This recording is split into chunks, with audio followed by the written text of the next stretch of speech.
तो बच्चों आज का हमारा टॉपिक है व्हीटस्टोन ब्रिज पहला पढ़ेंगे और ये एक कंसेप्ट है, इसको हम सीखेंगे। इसी कंसेप्ट से फिर हमारे कई सारे टॉपिक्स ऐसे हैं जो ऑटोमेटिक हम समझ जाते हैं।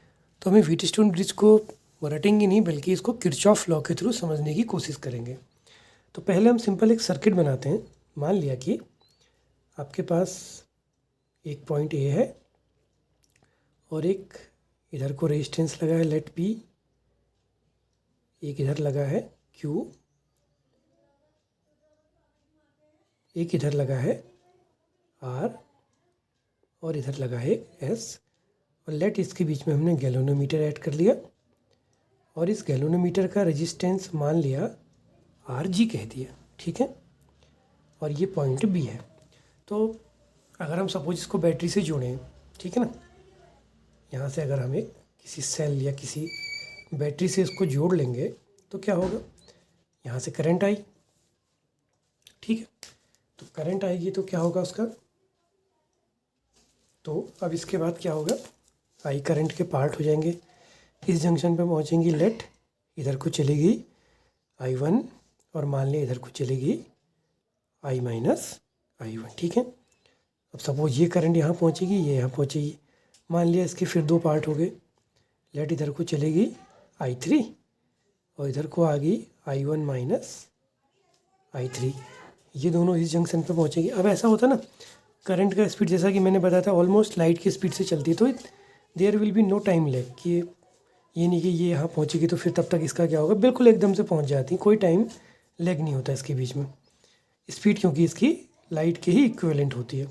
तो ये जब ये वाली और ये वाली यहाँ मिलेंगी तो इधर कितनी करंट आ जाएगी, I माइनस I3, फिर ये दोनों इस जंक्शन पे मिली I minus I3 plus I3 यानी कि I करंट आ गई, ठीक है। तो इस तरह से ये कॉम्बिनेशन बन जाएगा जो हम करंट का डिवीजन करते हैं। अब मान लिया एक इस मैश में हमने किरचॉफ लॉ लगा लिया, तो क्या बन जाएगा, P इस डायरेक्शन में PI1 plus RG I1 minus I3 minus R I minus I1 equal to 0, ठीक है। और इसके बाद इस वाली मैश में लगा लेते हैं। मान लिया इस मैश में हमने इस डायरेक्शन में लगा लिया, तो ये बन जाएगा RG I1 minus I3 plus S I minus I3 minus Q I3 equal to 0। तो इसमें अगर हमें PQRS की वैल्यू पता होगी तो हम I1 I2 I3 इसको फाइंड कर लेंगे। अच्छा, अब मान लीजिए अगर कभी कभी कई सर्किट्स हमने जब इसमें क्वेश्चन सॉल्व करे तो कई बार ऐसा होता है कि किसी पार्ट में करंट ही नहीं जाती है। तो सपोज कीजिए कि आपके पास एक सर्किट बना है ऐसा और इस तरह का, और अगर मान लो यहाँ करंट नहीं जा रही तो इसकी मीनिंग क्या हुई कि ये दोनों पॉइंट क्या होंगे, सेम पोटेंशियल पे होंगे, है ना। करंट हायर से लोअर पोटेंशियल की ओर जाती है। अब अगर मान लिया कि ये दोनों पॉइंट, अगर इसको हम C कह दें और इसको D कह दें, ये अगर सेम पोटेंशियल पे आ गए, तो अगर ये सेम पोटेंशियल पे आएंगे तो क्या होगा, गैल्वेनोमीटर में कोई डिफ्लेक्शन नहीं आएगा और यहाँ को कोई भी करंट पास नहीं होगी। If C and D are at same potential, तो अगर ये सेम पोटेंशियल पे हो गए तो मीनिंग क्या हुई, VC माइनस VT 0 हो जाएगा, तो यहाँ कोई करंट फ्लो नहीं होगी। तो I1 माइनस I3 हो जाएगा 0 या I1 इक्वल टू I3। अब इस कंडीशन को यहाँ डाल देते हैं तो ये क्या बन जाएगा, I1 माइनस I3 0, तो RG into 0 is equal to, इसको रख लेते हैं R I माइनस I1, ठीक। तो पहली इक्वेशन जो बन गई ये बन गई PI1 is equal to R I minus I1। Same condition इसमें अप्लाई करते हैं, फिर वही है I1 माइनस I3 0, तो RG into 0 S I minus I3 is equal to, इसको इधर ले लेंगे राइट साइड में, तो ये बन जाएगा QI3। तो इक्वेशन बन गई S I माइनस, अब देखो I3 इक्वल टू I1 है, तो ये भी I1 हो गया, इसकी जगह भी I1 रख दिया, इसको यहाँ लिख देते तो ये बन गया QI1 is equal to S I minus I1। इनको साइड बाय साइड डिवाइड कर दें तो ये कैंसिल, तो P/Q इक्वल टू R/S। यानी कि अगर ये दोनों पॉइंट सेम पोटेंशियल पे होंगे तो इसका रेशियो सेम हो जाएगा, यानी कि बीच में करंट फ्लो नहीं होगी। या इसका उल्टा भी कह सकते हैं, अगर ये सेम रेशियो में हो जाए तो बीच में कोई करंट फ्लो नहीं होगी। ठीक है, अब इसी कंसेप्ट से हम समझेंगे मीटर ब्रिज को। तो जैसा कि इसका नाम ही है मीटर ब्रिज, तो इसमें 1 मीटर का वायर होता है और इसका यूज हम लोग कोई अननोन रेजिस्टेंस को फाइंड करने में करते हैं। ठीक है ना, तो यह आपका माना एक कॉपर वायर हो गया 1 मीटर का। ठीक है, और इसको हम लोग किसी सर्किट में ऐसे बना देंगे।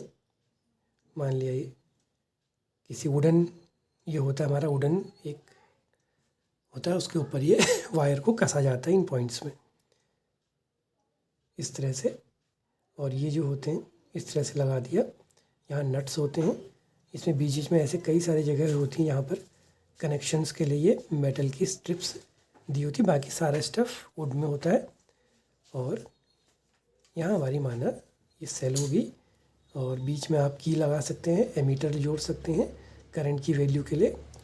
तो देखते हैं, हम वर्किंग सीखते हैं कि वर्किंग इसकी कैसे होगी। तो समझते हैं कॉन्सेप्ट को, व्हीटस्टोन ब्रिज पे ही रिलेटेड है। यहाँ से क्या हुई, आई करंट आएगी। तो जब भी करंट यहाँ पहुँचेगी तो देखो एक पाथ इधर है, एक इधर है, एक इधर है। अब चूंकि ये डिस्कनेक्ट है तो यहाँ करंट जाएगी नहीं, करंट सीधे सीधे यहाँ चली जाएगी। तो करंट यहाँ जाएगी, आप कोई वोल्ट मीटर लगा के इस पॉइंट के अक्रॉस आप क्या कर सकते हैं, इसके वायर के अक्रॉस वोल्टेज भी निकाल सकते हैं। और अगर उसकी लेंथ से उसको डिवाइड करो, जैसे इसमें तो 1 मीटर का लेंथ है, तो potential difference per unit length भी फाइंड कर सकते हैं। ठीक है ना, ये हालांकि वो पोटेंशियोमीटर में इसकी ज़रूरत हमें पड़ेगी। तो ऐसे यूज हमारे हो सकते हैं, आप चाहें तो इसको एज ए एक्स्ट्रा भी इससे फाइंड आउट कर सकते हैं। अब मान लिया कि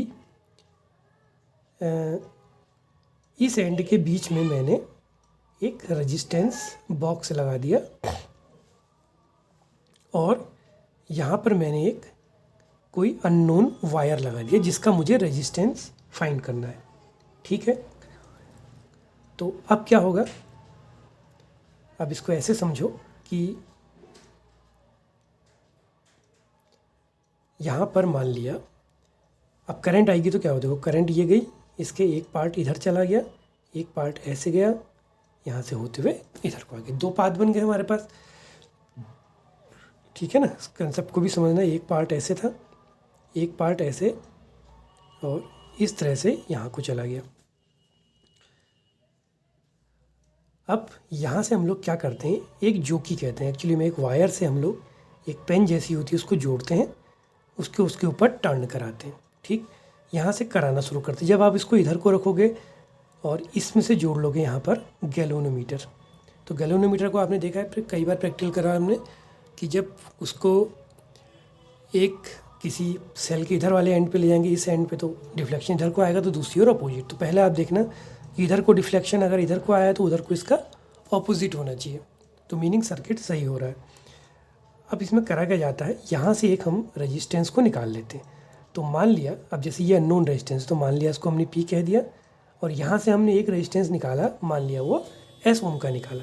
अब सर्किट को भी समझना कि ये सर्किट कैसे बनेगा। देखो पहला तो ये था, सेकंड स्टेप में क्या हो गया, ये वायर ऐसी रहा, ये जिसको आपने P कहा ये ऐसी रहा, यहाँ से एक अननोन रेजिस्टेंस हम निकाल चुके हैं जो क्या है, S ओम का है। ठीक, और ये 2 पॉइंट के बीच में गैल्वेनोमीटर जुड़ा। अब गैल्वेनोमीटर के उसके ऊपर घुमाते हैं, तो घुमाने के बाद क्या होगा, देखो करंट जब आएगी यूँ गई, यहाँ गई, एक हिस्सा इधर को आएगा और एक हिस्सा आगे को भी जाएगा।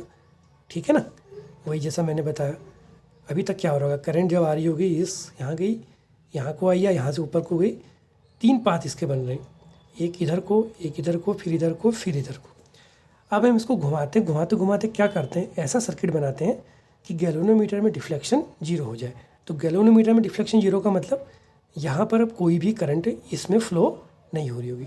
तो मान लिया ये हमारा कहते हैं उस समय नल पॉइंट कहते हैं, तो लेट ये कोई पॉइंट, ये C मान लिया, इसको D मान लिया, तो ये एक नल पॉइंट मिल गया।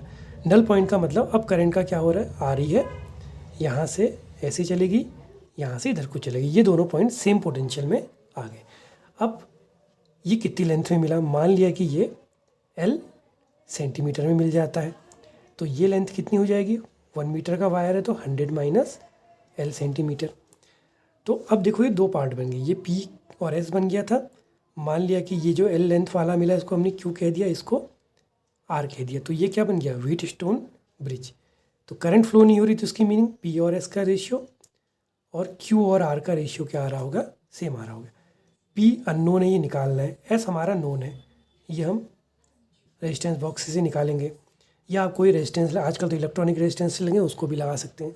फिर बात आई Q की, Q कैसे निकालेंगे, R is equal to formula होता है रो L अपॉन A, तो Q हो जाएगा रो L अपॉन A, तो यहाँ रख देंगे, L लेंथ हमें पता है, ऐसे ही इस R के लिए हो जाएगा rho into 100 minus L upon A, तो ये सब कैंसिल, तो फॉर्मूला बन गया P by S L upon 100 minus L।